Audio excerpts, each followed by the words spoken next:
साहेब मी म्हणतो सर मुंबईतील 791 EWSच्या घरांचा घोटाळा तुम्ही उघड केलेला आहे.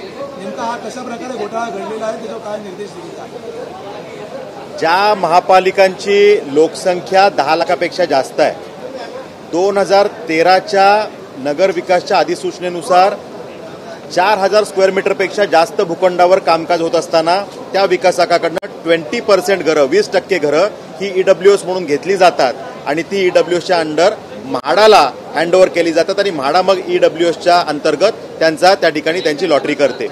हा नियम असताना 2018, 19, 20 या कालावधीमध्ये नवी मुंबई महापालिकामध्ये जे काही प्रकार घडले, अधिकारी आणि विकासक यांनी संगनमतानी जे काही एक रॅकेट चालवलं, त्या माध्यमातून 791 घरं जी खरं तर EWS अंतर्गत गरिबांना मिळायला पाहिजे होती, त्याचा एक घोटाळा उघडकीला आलेला आहे.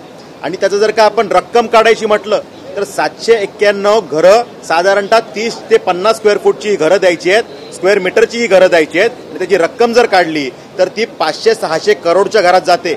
आणि ती घरं दिली तर नाही आणि चढ्या भावात विकली, त्याचं जर गणित काढलं तर 1000 कोटीपेक्षा जास्तचा हा घोटाळा आहे. महापालिकेने आणि त्या ठिकाणी नगरविकासच्या अधिकाऱ्यांनी जे उत्तर दिलं ते सभागृहामध्ये लक्षवेधीला एकदम थातूरमातूर आणि चुकीचं उत्तर देण्याचं काम त्यांनी केलं.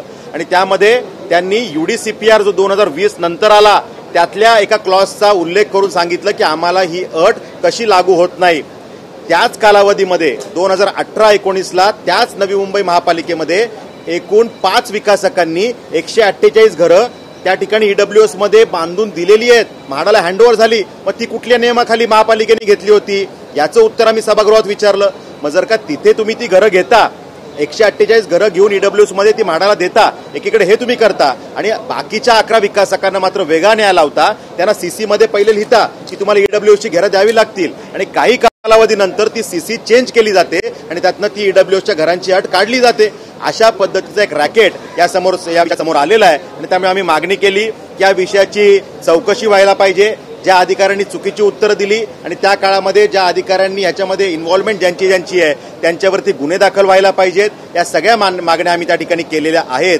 आणि त्यामुळे सन्माननीय मंत्री महोदयांनी यात सकारात्मक उत्तर दिलं आणि या विषयाचं गांभीर्य ओळखून याची उच्चस्तरीय चौकशी केली जाईल आणि अधिवेशन काळात याची एक विशेष बैठक सुद्धा लावण्यात येईल आणि त्यामध्ये जे दोषी असतील त्यांच्यावरती कडक कारवाई केली जाईल. हे त्या ठिकाणी याची शाश्वती सुद्धा दिलेली आहे. त्यामुळे मला वाटतं की या माध्यमातून आम्ही जी मागणी केली आहे की आता ही 791 घरं जी गरिबांसाठीची आहेत त्या विकासकांनी 1 किलोमीटर रेडियसमध्ये जी अट आहे 1 किलोमीटर रेडियसमध्ये आता ही 791 घरं बांधावी आणि आमच्या गरीब बांधवांना द्यावी, EWS साठी द्यावी, ही मागणी या निमित्तानं आम्ही केलेली.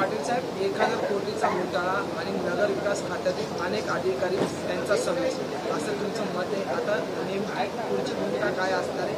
हे अधिवेशन संपेपर्यंत याच्यावर एकंदरीत उत्तर येईल का, हे सगळं सुटेल का? खरं तर अधिकाऱ्यांची मानसिकता किती चुकीची असू शकते ह्याचं उदाहरण म्हणजे हा प्रकार आहे. म्हणजे एकीकडे काही विकासकांकडनं तुम्ही घरं घेतली आणि काही विकासकांना मात्र तुम्ही सोयीस्कर पद्धतीने ह्यातनं रिलॅक्सेशन देता. त्यामुळे ही जी मानसिकता आहे, सरकारने या मानसिकतेला ठेचण्याची गरज आहे. असे अधिकारी सरकार चांगलं काम करत असताना नाव खराब करण्याचं काम करते आणि त्यामुळे अशा अधिकाऱ्यांवर कारवाईची आम्ही मागणी केलेली आहे. आणि जी काही बैठक ह्याच्यामध्ये आम्हाला करायची आहे, अधिवेशन काळातच ही बैठक आम्ही त्या ठिकाणी लावून घेणार आहोत. त्यासाठीचा सगळा पाठपुरावा मी त्या ठिकाणी करत आहे.